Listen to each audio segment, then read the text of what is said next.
What's up everybody, I'm Coach Tyler. Today we're going to go over a simple 5-minute stretching routine that you can easily do at home. So grab some space on the floor and follow along with me. So we're going to start off in 90-90. The first stretch we're going to be doing is leaning over our outside knee. Keep both hands on the ground just to stay stable. And we're leaning forward gently with a straight back. As soon as that feels like it's released, you can start to round your back and get that stretch further. The next stretch we're doing is we're in the same 90-90 position. We're just going to be leaning back away from our legs.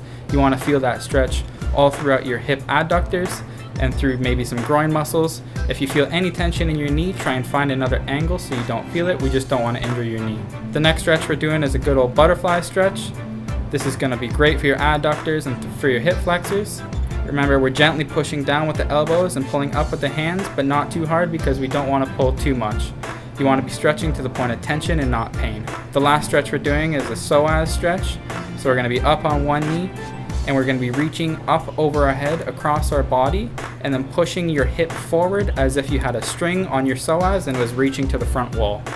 We can hold the stretch for about 30 seconds or until it feels like the muscles started to relax. And remember to do both sides because we don't want any muscular imbalances. If you have any questions about stretching or rehab, feel free to give us a DM or put it in the comments below and we'll be sure to get back to you.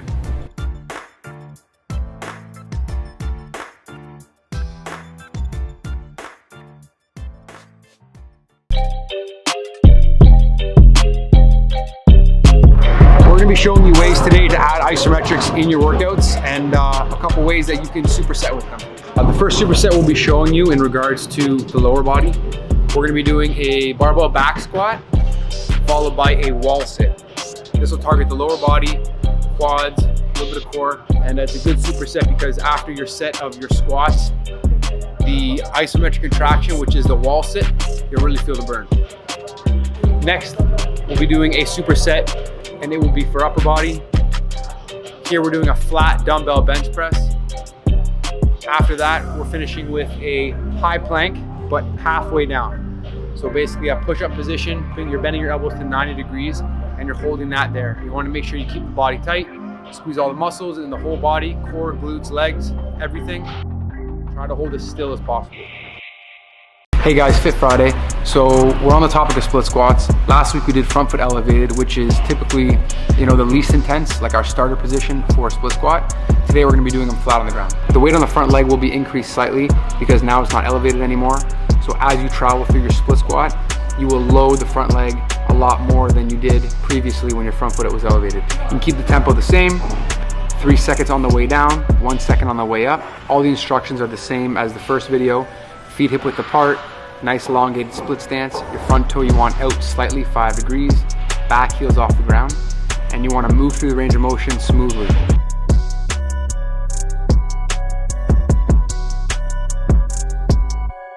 Hey guys, Fit Friday. So this is our 3rd episode in our split squat progressions. This is gonna be the most intense one. Take a look at what we got and let me know what you think. So in this one, your back foot's elevated. You'll be doing a Bulgarian split squat. So now you're putting more weight on that lead leg as you travel through the range of motion. All the foot position and mechanics are the same for this. The only difference is your rear foot's elevated. So feet are still hip width apart. You want a nice elongated position. You want your front foot out 5 degrees. Your back heel's off the ground. And you want to travel smooth through the range of motion, driving your knee towards the toe.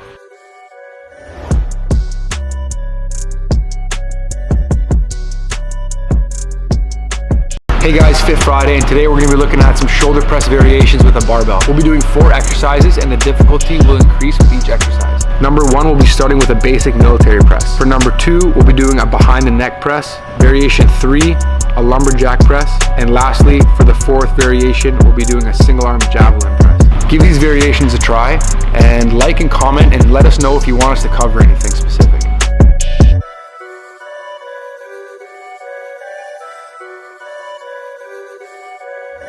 Fit Friday. Today we're looking at handstands and progressions for handstands.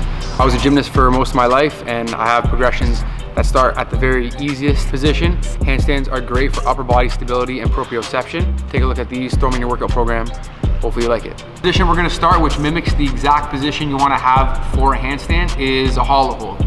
So he's gonna have his arms straight, his legs straight, feet together. He'll be flexing every muscle in his body. He's gonna slowly raise his shoulder blades off the ground and his feet about 6 inches off the ground and hold this position. You can start for 20 seconds, work your way up to a minute, A minute's a really good time frame to try to hold this for. It's a good goal. Feet together. Good. Tighten everything. Good. So next we have a feet elevated push-up position, or a high plank with his feet elevated. He's in this position, he's flexing his core, he's flexing his glutes, feet are together, and he's in an elongated position, slowly getting towards a handstand. So our next progression is he's going to be doing a wall handstand. So his belly is going to be against the wall because that's the best way to kind of load the upper body and load the shoulders. If you go back against the wall, it takes some of the load and tension off of your upper body. So he'll go belly against the wall, full extension, reaching with his arms, keeping that core tight. Again, same as before, flex the glutes, flex the abs, flex everything, and you try to hold that out. Good, squeeze, good, extend, reach a bit more, and then hollow your body out. Hollow, hit that, yeah. So he's in a hollow position. He's in this handstand, but it's also mimicking the hollow position, and this is our next progression. So this last progression might be a little partner assisted. You're in the handstand against the wall, belly against the wall, same as before, but now you'll have a partner put something between your feet and the wall, just to kind of increase the intensity and increase the load on the handstand.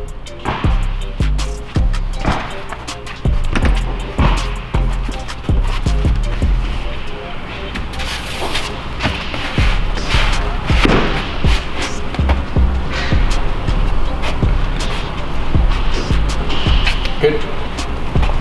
With the handstand, it's all about being able to hold the progressional positions for a long duration of time. So, the goal is always to get to at least a minute, but once you hit a minute, you want to start going up and holding it for about 3 minutes. So belly against the wall handstand, 3 minutes, with something between your feet and the wall for 3 minutes. Once you can do that with ease, you should be able to get onto your freestanding handstand.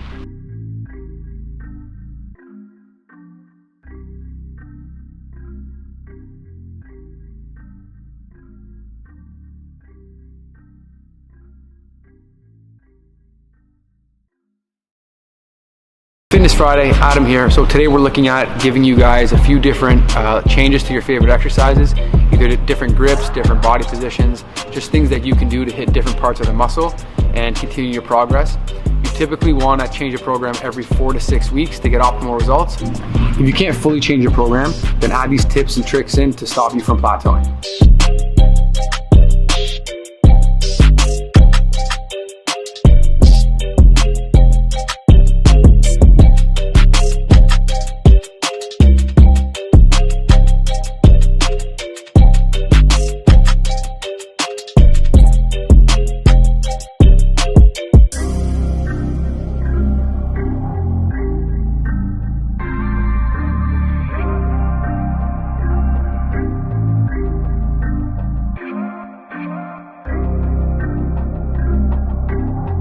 Hey guys, Fitness Friday. Today we're going to be looking at 3 movements that will increase hip mobility.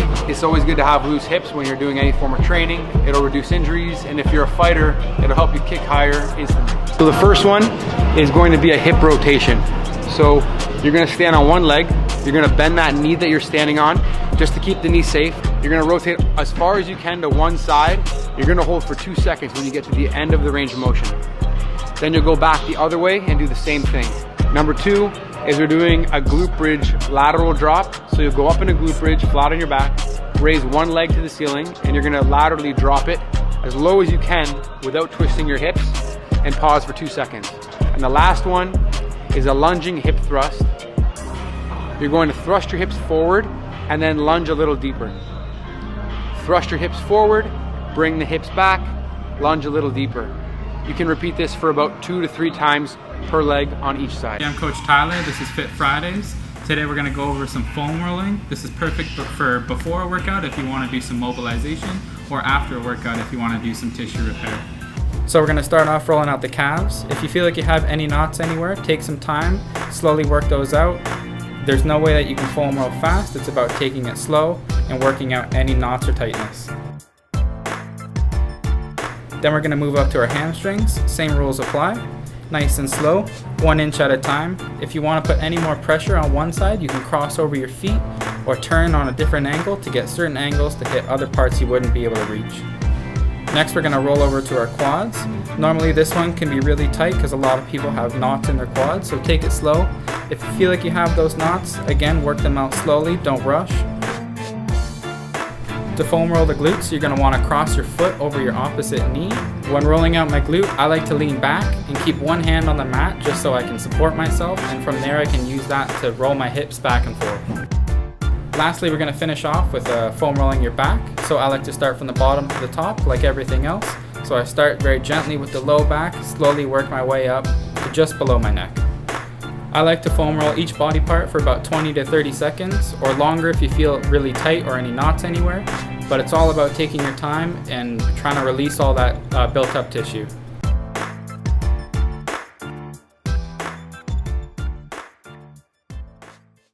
Hey guys, Fit Friday. Today we're covering our top 3 movements for an RDL. RDL stands for Romanian deadlift. The movement is done by traveling halfway down in a deadlift position.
So a couple key points we want to look out for. We want our hips to be nice and low and tucked in close to the bar, and our knees to be out. We want our knees to be tracking directly over our toes, the same as any other squat or deadlift variation, just so that our knees aren't in the way of the bar. From then, we want to be pushing our feet into the ground, really driving with our quads and squeezing our glutes to bring our trunk up. Squeeze your glutes firmly at the top. Don't hold it for too long. No need to hyperextend your back. From then you can set the weight back down, and that's a successful rep. I personally like a double overhand grip, but if you feel like the bar is slipping, you're welcome to try an over-under grip just to switch it up so you can have more grip on the bar.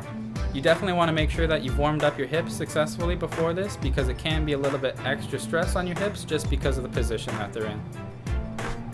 If you have any questions about sumo deadlifts or any other deadlifts, feel free to DM us or put it in the comments and we'll get back to you.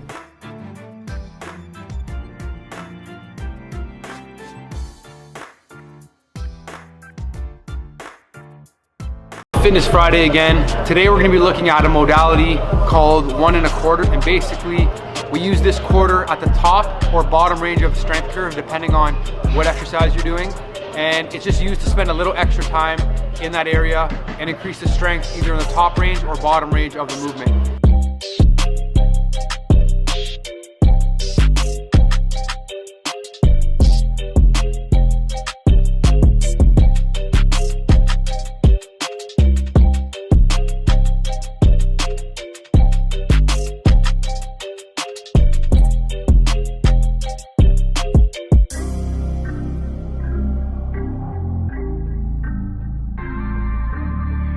Try it in your workout. You can throw it in with squats, bench press, pull-ups, almost everything.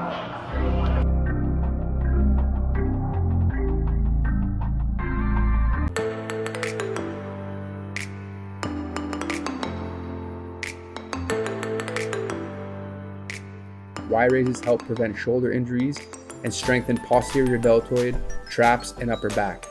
These are a great exercise for stability. Another variation is T raises.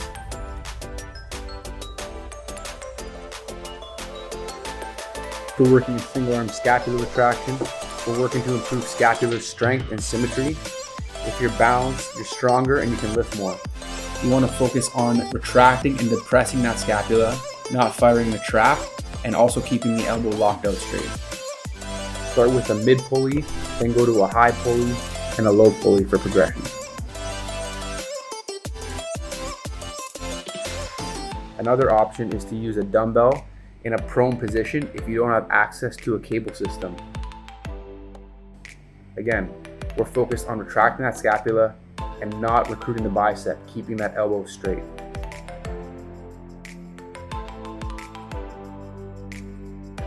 Hanging scapular retractions, chest up, pointing towards the bar. Retract the scapula, hold for 2 to 10 seconds.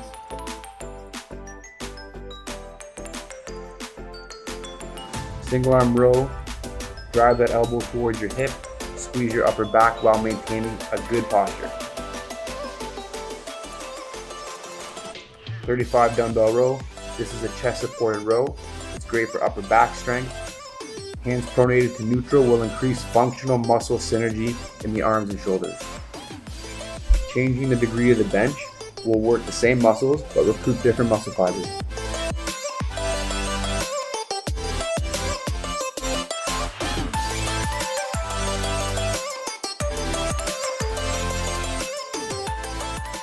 For your seated cable row, you want to maintain a good posture, erect spine, and just let the biceps and back do the work.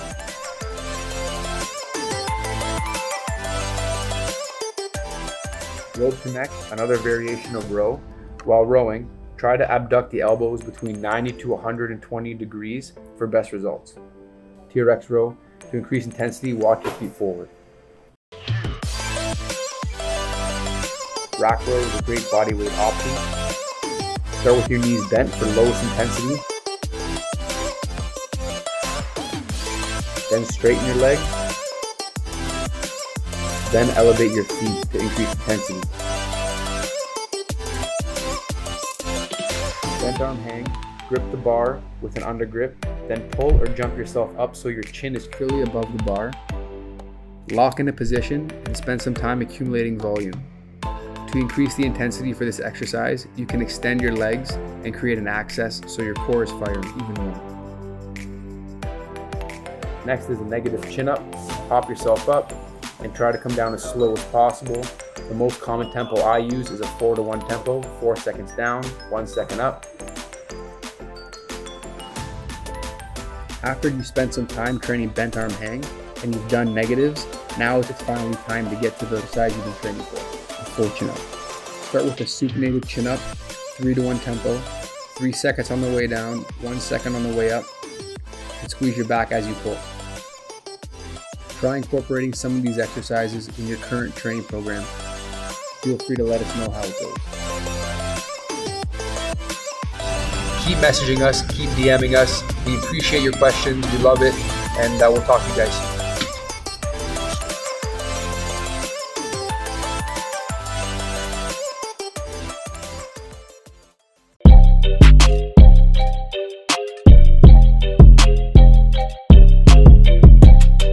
Fitness Friday. Today we're going to be showing you 2 split squats, 2 variations, 1 goblet position, loading the front of the body, hits the quads a bit more, and a regular dumbbell position in which your hands are at your side and it loads the glutes and hamstrings. For the dumbbell split squat, regular grip, dumbbell in each hand, take a step forward, your front foot's out 5 degrees. You're going to drive your knee over the toes slightly, keeping your chest up and your back toes facing forward. Goblet position, split squat the same, loading the front of the body, hits the quads a bit more. You're holding the dumbbell with your hands at the top. Dumbbell is underneath your chin.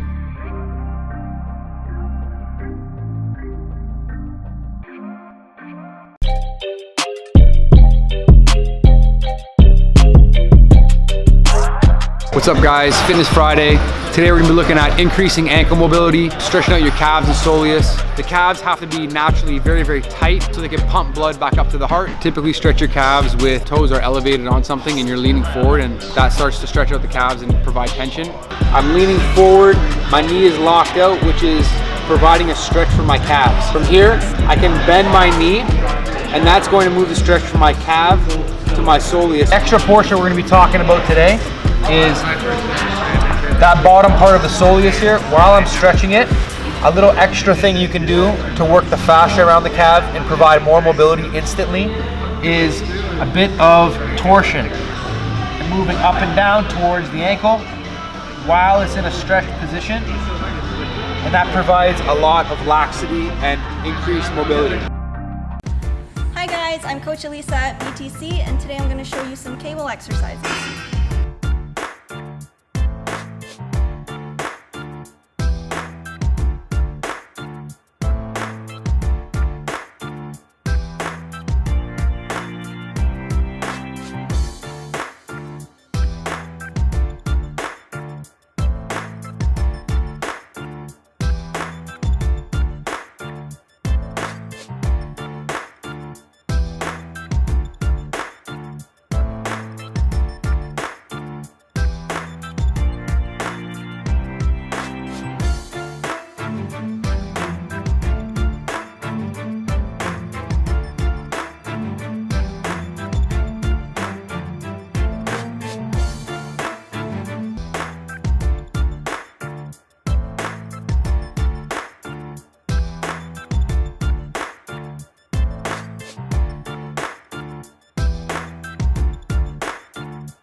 Hi guys, I'm Coach Elisa at BTC, and today I'm going to show you how to do rack rows.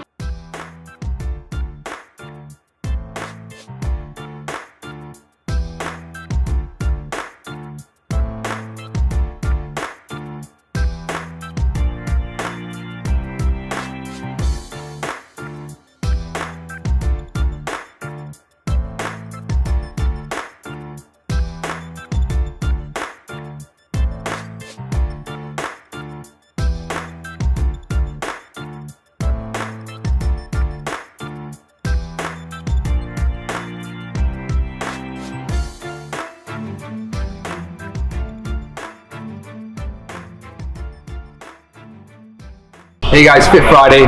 Today we're looking at pull downs. Specifically, we're looking at the grips. Changing the grips in your pull downs will recruit different muscle fibers. It might focus a little more on biceps, hit the lats in a different way, and hit the upper back in a different way. So we're just going to show you some variations that you can throw into your workout. Today we'll be looking at 3 different grips for the lat pull down. Changing your grips is something that you can do to keep your body confused and continue to progress in your workouts. So first we'll be looking at the pronated grip. Basically, your knuckles will be facing towards you. It's one of the most common grips used in pull downs. Secondly, we'll be looking at the supinated grip. This grip will recruit the biceps and is done by your palm facing towards you. And lastly, we're going to look at the mixed grip. Now this gets both on each arm. I would recommend switching the grips on each side each set. Hey guys, Fit Friday. So last week we looked at the grip variations for lat pull down. We're gonna be doing the same thing this week, but for a bench press. Let us know what you think, any comments, anything you want us to cover, and I hope you like these tips. First, we're gonna start with our standard bench press grip. This is what everybody uses. Obviously the focus is the chest and the triceps. Next, we have a wide grip. This is gonna focus on pec major and still hit the triceps, but it'll get a little more in the pecs. Next, we'll be looking at doing a narrow bench press grip. This is going to hit the triceps a little bit more. Following that, we'll be looking at doing a reverse grip, hands supinated, and this will recruit the biceps on the negative.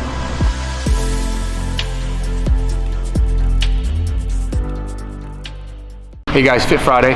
So today we're going to be looking at my favorite shoulder girdle and rotator cuff exercises for your shoulder. It's not very conventional. I use this typically with my combative athletes, my baseball athletes, people that need to either sustain health or rehab a shoulder. What it is a series of volume exercises, and basically you're gonna be moving at a ballistic rate. We're gonna be using a very light band, hardly any tension. Red or gray band is fine, even yellow is good. You're gonna look to do these very light to start. What it's intended to do is intended to build up the ligament viscosity, the thickness of your ligaments, the thickness of the ligaments in the shoulder, just to help you prevent injuries. I used to do this when I was a gymnast. That's when I learned it. Kept my shoulders pretty healthy, so let me know what you think.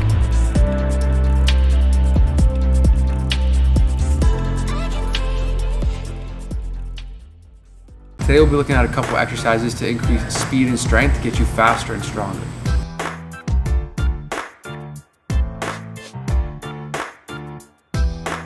good start for these exercises is 4 sets, 3 to 5 reps of the lift and 3 reps of the explosive or dynamic movement.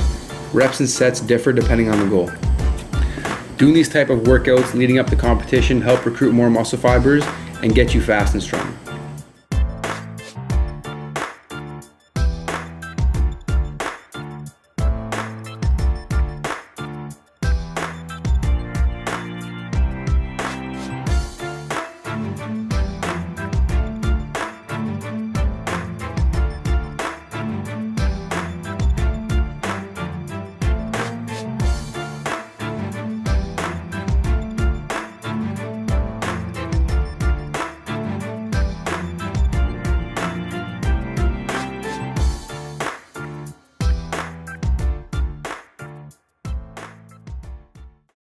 Hi guys, I'm Coach Elisa at BTC, and today I'm going to show you some sled training techniques.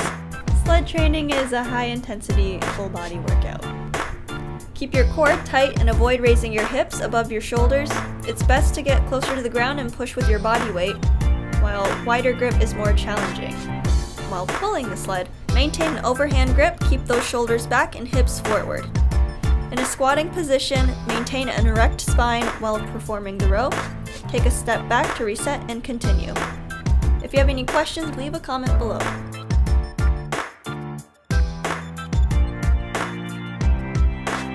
What's up everybody, I'm Coach Tyler. Today we're going to go over some grip variations of the lat pull down. We're going to start off with a neutral grip, then we're going to go through wide grip, narrow grip, and supinated. We also want to switch up the grips on our exercises so that we can include more variation through our workout programs. This is going to allow different muscles to fire at different angles, as well as different muscle fibers.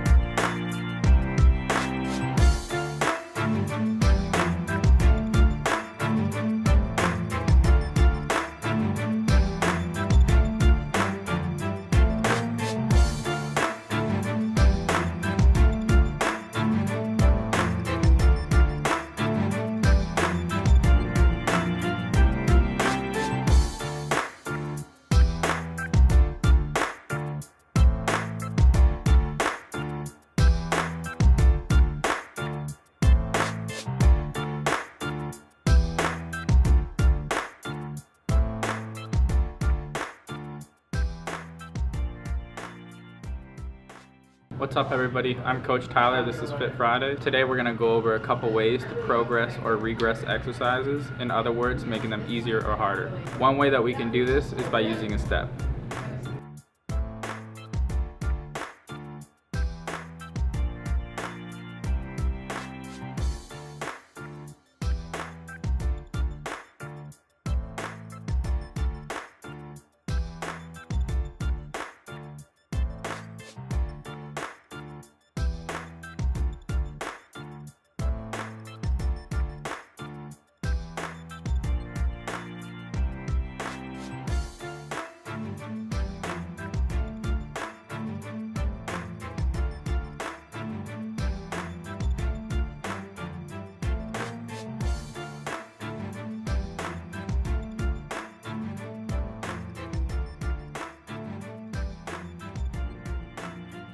Hi guys, I'm Coach Elisa at BTC, and today we're going to show you some cable exercises.